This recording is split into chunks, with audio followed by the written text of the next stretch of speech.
السلام علیکم ورحمۃ اللہ وبرکاتہ۔ آج 5 رمضان ہے۔ آج کا موضوع ہے رمضان اور عبادت۔ ناظرین محترم السلام علیکم۔ آج کی اس گفتگو کا موضوع ہے رمضان اور عبادت۔ عبادت اگرچہ ایک بہت جامع لفظ ہے، انسان کی زندگی میں اس عبادت کا بہت اہم کردار ہے، لیکن عام طور سے ہمارے معاشرے کے اندر اس لفظ کو چند اعمال کے تحت مقید کر دیا گیا ہے۔ جیسے ہم نماز کو عبادت سمجھتے ہیں، روزے کو عبادت سمجھتے ہیں، حج اور زکوٰۃ نکالنے کو، خمس ادا کرنے کو عبادت سمجھتے ہیں۔ حالانکہ عبادت یہ ہے کہ انسان اپنی زندگی میں جو کچھ بھی کرے منشاء معبودی کے مطابق کرے، مرضی معبودی کے مطابق کرے۔ لیکن آج اس گفتگو میں یہ کہنا ہے کہ رمضان میں عبادت کا مطلب یہ ہے کہ ہم زیادہ سے زیادہ نمازیں پڑھیں، زیادہ سے زیادہ تلاوت کریں، زیادہ سے زیادہ اوراد و وظائف پڑھیں، اور جو واجبات بھی ہمارے اوپر ہیں اسے ہم ادا کریں۔ یاد رکھیے گا، اس ماہ صیام میں خاص طور سے سورہ قدر پڑھنے کی بڑی تاکید کی گئی ہے کہ سورہ قدر پڑھو۔ جو زیادہ سے زیادہ، جتنا زیادہ سے زیادہ پڑھ سکے وہ اس سورہ کو پڑھے۔ اس کے علاوہ بھی قرآن حکیم کی مسلسل تلاوت کرے، اور یہ عبادت جو ہم ماہ صیام میں انجام دیں، یہ ہماری نگاہ میں اس لیے ہونا چاہیے کہ اللہ کے ہم بندے ہیں، اور بندگی اسی وقت پائے تکمیل کو پہنچے گی جب ہم اپنے معبود کی معرفت رکھتے ہوئے وہ حق ادا کر دیں گے جو اللہ نے ہم پر ڈالا ہے۔ عزیزان ایمان، یہ بات اپنے ذہن میں رکھیے گا کہ یہ مہینہ شہر التوبہ ہے، شہر المغفرہ ہے، شہر اللہ ہے۔ اس مہینے میں ہم اللہ کے مہمان ہیں۔ یہ مغفرتوں کا مہینہ ہے۔ روایت میں آیا ہے کہ معصوم فرماتے ہیں کہ وہ شخص بدنصیب ہے کہ جسے رمضان کا مہینہ ملے اور عید کی پہلی تاریخ کو اس کے دامن میں کوئی نعمت نہ رہ جائے۔ معصوم کے کہنے کا مطلب ہی یہ ہے کہ ہمیں چاہیے کہ ہم اس طرح عبادت کریں کہ عید کے دن جب ہم نماز عید پڑھنے کے لیے آمادہ ہوں تو ہمارا دامن خوشیوں سے بھرا ہو، برکتوں سے بھرا ہو، رحمت الہی سے بھرا ہو، نعمات کردگار سے بھرا ہوا ہو۔ کہیں ایسا نہ ہو کہ ہم اچھا کپڑا، صاف ستھرا کپڑا، زیب جسم کر لیں، لیکن رمضان جیسا ایک سمندر ملنے کے باوجود ہمارا جسم میلا رہ جائے، ہمارا ذہن میلا رہ جائے۔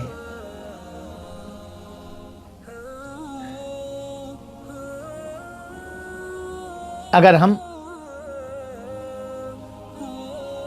اس بات کے پیش نظر کہ ہم کو اس ماہ میں زندگی کیسے گزارنی ہے،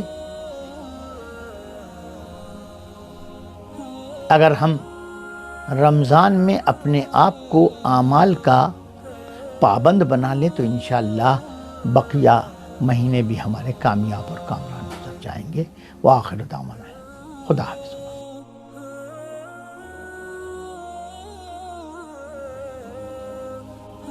آج کے اس سوال و جواب کے حصے میں پہلا سوال یہ کیا گیا ہے کہ جو لوگ روزہ رکھتے ہیں،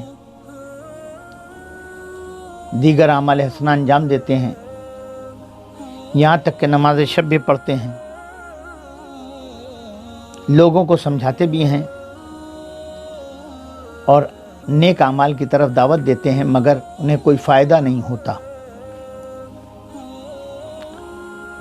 اور ان سب کے باوجود غیبت بھی نہیں چھوڑتے ہیں، تو ان کی اصلاح کیسے کی جائے؟ اس سوال کے دو پہلو ہیں۔ پہلا ہے ایک شخص کا عبادات کا انجام دینا، اعمال حسنہ کا انجام دینا اور اس کا فائدہ نہ ہونا۔ تو یہ یاد رکھیے کہ کوئی بھی عبادت کرے تو فائدے کی لالچ میں عبادت نہ کرے، بلکہ اللہ کو مستحق عبادت سمجھتے ہوئے عبادت کرے۔ مولا کائنات نے بھی یہی فرمایا تھا کہ میں جنت کے شوق میں اور جہنم کے خوف سے عبادت نہیں کرتا، بلکہ اللہ کو بل وجدت، بلکہ میں نے پایا کہ وہ لائق عبادت ہے، لہذا میں اس کی عبادت کرتا ہوں۔ دوسرا حصہ یہ ہے کہ ان عبادتوں کا فائدہ نہیں ملتا یا دعاؤں کا فائدہ نہیں ملتا، اوراد و وظائف کا فائدہ نہیں ملتا، تو یاد رکھیے گا ہر چیز کا ایک وقت معین ہے۔ آپ اس وقت کے پورا ہونے کی اللہ کی بارگاہ میں دعا کیجئے، انشاءاللہ فائدہ ملے گا۔ اب یہ رہ جاتا ہے کہ وہ آدمی غیبت کیوں نہیں چھوڑتا؟ تو یہ یاد رکھیے گا کہ غیبت تب چھوڑے گا جب وہ اپنی معرفت حاصل کر لے گا، اپنے معبود کی معرفت حاصل کر لے گا، تبھی وہ غیبت چھوڑے گا۔ دوسرا سوال ہے کہ مجلسوں میں سنا ہے کہ شیطان رمضان میں بند کر دیا جاتا ہے، تو وہ روزے داروں کو کیسے بہکاتا ہے؟ اس میں کوئی دو رائے نہیں ہے۔ حدیثوں میں تواتر سے یہ وارد ہوا ہے کہ رمضان میں شیطان مقید کر دیا جاتا ہے، لیکن مقید کرنے کا مطلب آپ یہ سمجھیے کہ ایسا نہیں کہ کسی جیل خانے میں ڈال دیا جاتا ہے، بلکہ جب بندہ اللہ کے حکم کے مطابق عمل کرنے لگتا ہے، روزہ دار ہو جاتا ہے، تو شیطان اس سے دور بھاگتا ہے۔ شیطان اس سے دور بھاگتا ہے جو روزہ دار ہو۔ خالی پیٹ رہنے کا نام روزہ دار نہیں ہے کہ ہم 15 گھنٹہ 16 گھنٹہ خالی پیٹ رہ جائیں، نہ کھانا کھائیں نہ پانی پئیں، لہذا ہم روزہ دار ہیں، ایسا نہیں ہے، بلکہ ہمارا وجود روزہ دار ہو جائے تب ہم روزے دار ہوتے ہیں، اور ایسے ہی روزے دار سے شیطان بھاگتا ہے۔ تیسرا سوال یہ کیا گیا ہے کہ شوگر کے مریضوں کو روزہ رکھنا چاہیے یا نہیں رکھنا چاہیے؟ بہت آسان سا مسئلہ ہے، اور یہ ہے کہ خود روزے دار پہلی بات تو یہ ہے کہ ڈاکٹر سے مشورہ کرے، اگر ڈاکٹر منع کرتا ہے تو اس پر عمل کرے، اور سب سے بڑی بات یہ کہی گئی کہ آپ خود اپنے اندر طاقت دیکھیے کہ آپ کے اندر روزہ رکھنے کی صلاحیت ہے یا نہیں ہے۔ ایک شوگر کا مریض، اگر شوگر کا مریض روزہ رکھنا اس کے لیے مضر ہو رہا ہے، تکلیف کا باعث بن رہا ہے، اور وہ خود اپنے اوپر سمجھتا ہے کہ ہاں ہمارے اندر اتنی صلاحیت نہیں کہ ہم روزہ رکھ سکیں، تو اسے چاہیے کہ وہ روزہ نہ رکھے بلکہ کفارے کے احکامات پر عمل کرے۔ خدا حافظ و ناصر۔ حضرات، آپ تمام مومنین و مومنات اس سوال و جواب میں مدعو ہیں۔ آپ حضرات سے درخواست ہے کہ آپ سوالات اپنے اپنے بھیجتے رہیں، اور آپ کو انشاءاللہ اس کے جوابات ملتے رہیں گے، اور انشاءاللہ بہت جلد میرے چینل لبیک یا مہدی پر بہلول دانا کی سیریل ریلیز ہوگی، جو SHK فلم نے بنائی ہے۔ شکریہ۔ آپ تمامی مومنین و مومنات سے میرے چینل لبیک یا مہدی کو سبسکرائب کرنا نہ بھولیں، اور بیل آئیکن کو بٹن کو دبانا بھی نہ بھولیں۔